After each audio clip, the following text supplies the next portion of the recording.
Good morning, Year 5 and Year 6, and welcome to our Summer 2, Week 7 reading video. This is our last reading video, so do sit back and enjoy. This week I will be reading part of Chapter 16, and then I will flick through Chapter 17 and Chapter 18 for your reference. So without further ado, this is Cogheart by Peter Bunzl, Chapter 16. The recording was blurry at first, but soon words could be heard. A sharp skewering voice barely audible over the soft silver thrum. "Professor Hartman," the voice said, "are you conscious?" "That's mould," Robert whispered, but Lily shushed him. "Starting to come round, are we?" said another voice, which sounded distinctly like Roach. "I suppose that means we're ready to begin." Lily's papa spoke then. "My name's Grantham," he stuttered. "Grantham, not Hartman. You've got the wrong person. How did you get on board?" "Grantham? G. Hartman? Grace Hartman?" Roach said. "It's not the best of anagram aliases, considering we were the ones who killed your wife in the first place. When we'd worked out your false identity, it wasn't hard to discover the real registration papers for your mechanicals and get your address. It's been 7 years, Professor. You have been rather a slippery fish to get hold of, but we have you in our sights now, so to speak." There was a distinct tapping then that Lily knew was Roach, hitting one of his mirrored eyes with a finger. A shudder ran through her as the broken face surfaced in her memory, like a corpse floating from the depths of a glinting pond. "I warn you," Papa was saying. His voice sounded assertive, but Lily could tell he was frightened. "Boarding another airship without permission is illegal." Roach spoke again. "And what you did was illegal too, sir. Very illegal." "What on earth are you talking about?" "The theft of a master's perpetual motion machine, Professor Hartman. Where is it?" There was a crackle on the cylinder. "I can't," Papa said. "It's hidden." Come, Mr. Roach said. "No games." Another crackle and then a scream. Lily cringed. There was a pause, filled with raged breath. I will tell you nothing," Papa cried. "You may do as you see fit." Mr. Roach chuckled, and the laugh rippled through Lily, as in the vile man stood right beside her. "Well, isn't this a pleasant surprise?" his voice oozed. "I'd quite hoped our conversation might take this turn. I was authorised to offer money, but I see now such actions would be futile." "You're an ethical man, sir. Far too ethical for me, but perhaps you will respond better to this." Another scream and a horrible intense whining filled the recording, and then the needle reached the end of the cylinder. With a clunk click, it raised up and the sound stopped. Lily slumped against the wall.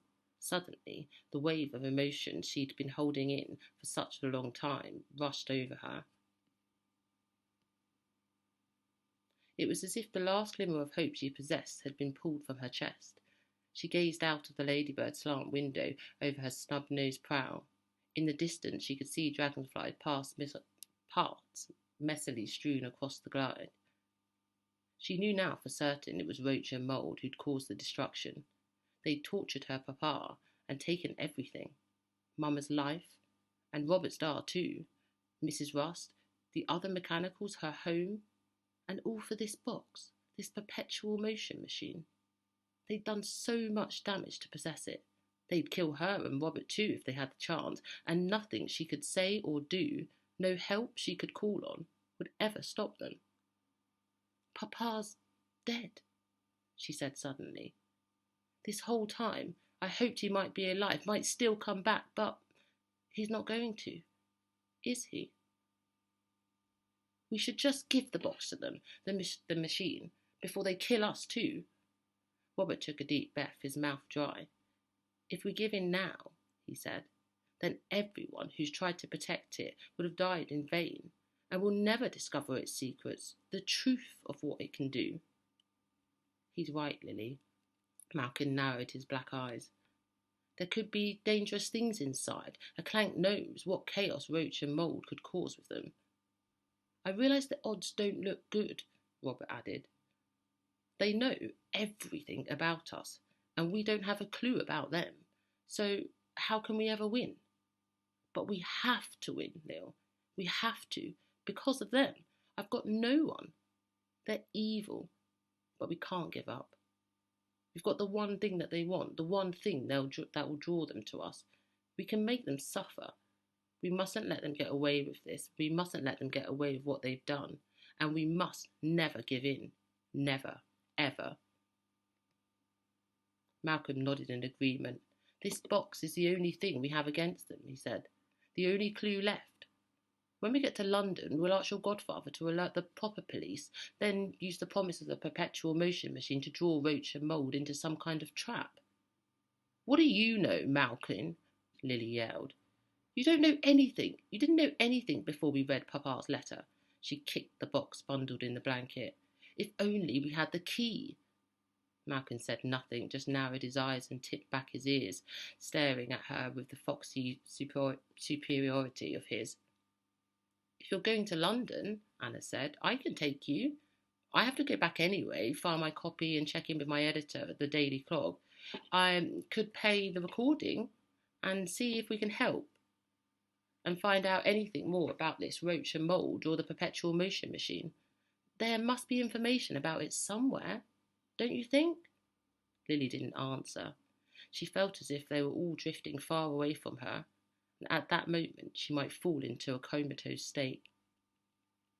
She could hear Robert speaking a long way off. Thank you, Anna. A ride to London and anything you could do would be greatly appreciated. Let's put her to bed for a while in the berth, young man. Robbie, is it? Lily let them carry them to the passageway. Lily let them carry her into the passageway. Anna drew back the curtain of the narrow back berth, and she and Robert laid Lily carefully on the bed. Then Anna tucked a blanket around her and she drew the curtains before Lily heard her and Robert step away. Come on, Robbie, the aeronaut said. I've a few more questions and a job for you in the engine room. Lily woke some time later, and the odd sensation of moving sideways. The wooden wall of the berth juddered with the thumb of the engine. Outside the sky had darkened, and the brass porthole framed a few stars. She felt around for Malcolm, but he wasn't there, and when she sat up, she hit her head on the shelf above the bed. The pile of Jenny Dreadfuls and the airship in the bottle slid from the shelf and landed on the mattress around her, and the typewriter rocked on its nail. Cursing softly, she pulled back the curtain and jumped down from the berth. Except for the soft chunk of the motor, Ladybird's passage was quiet. The cabin rocked back and forth under her feet, buffed by the light wind. Lily wandered towards the sound of the engine rubbing the bump on her head. She found Robert wedged in the stern of the ship, standing beside his hissing furnace, which connected to a greasy propeller shaft. He was frying in an egg. I'll start that again. She found Robert wedged in the stern of the ship, standing beside the hissing furnace, which connected to a greasy propeller shaft. He was frying egg in a pan on the furnace top. Malcolm lay curled up at his feet, and something about the two of them together reminded Lily of her papa. Hello, sleepyhead. Feeling better? Robert asked. The egg spattered and hissed in the pan in the belly of the open furnace, and toast browned on a fork. Look at you, Lily said. You're a proper little cabin boy and no mistake. And let me take charge of the cooking and the engines. Robert opened another door on the front of the furnace with a stick. Then he threw it in the shovelful of coal. Keeps me busy. Stops me thinking too much about Dar. Lily glanced away and pretended to examine the engine. 8 spidery piston legs emerged from the rear of the furnace and turned the prop shaft and various other mechanisms that were crammed into Ladybird's tapered wooden tail. This is an amazing device, isn't it? Robert wiped his brow with his sleeve. Anna built it herself. I've been shoveling coal into it for the last few hours. I told her everything while you were asleep about what happened to us. I mean, the things she didn't know. She knew a lot of it anyway. She proposed to help us. He flipped the egg in the pan to cook the runny yolk, then slipped one egg into each slice of the toast. She even gave me this scrub for her belly box. Her what? Robert made a face. It's what she calls the small box where she keeps the food in the footlocker under the berth. Oh, Lily laughed. She's an odd one, isn't she? But nice. I think we can trust her. Robert handed Lily a slice of eggy bread, and she bit into it ravenously, savouring the warm, soft taste. When they'd both finished eating, he closed the furnace door and walked with her and Malkin along the passage to the flight desk. Ah, she's awake. Anna was standing at the helm steering. She consulted a chronometer on the desk. You've both had a spot of midnight breakfast, I hope. Lily nodded. It was a feast. Jolly good, jolly good. Have we made progress? Robert asked, brushing away a yolky mark he'd made on his jacket. See for yourself. Anna pointed at the map of Great Britain pinned to the back of the wall of the cabin. We've passed 3 pushpins, the long piece of thread, the marmalade stain over the Midlands.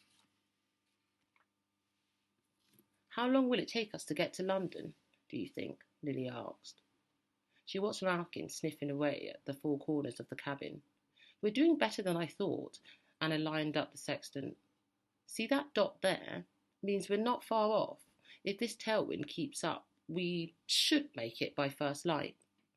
In a few hours, we might get a glimpse of street lamps on the horizon.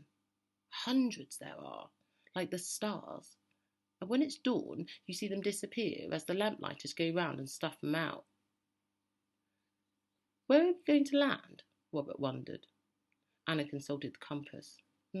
Depends. Gypsy balloons like Ladybird aren't welcome in a lot of places, and I haven't paid my air dues.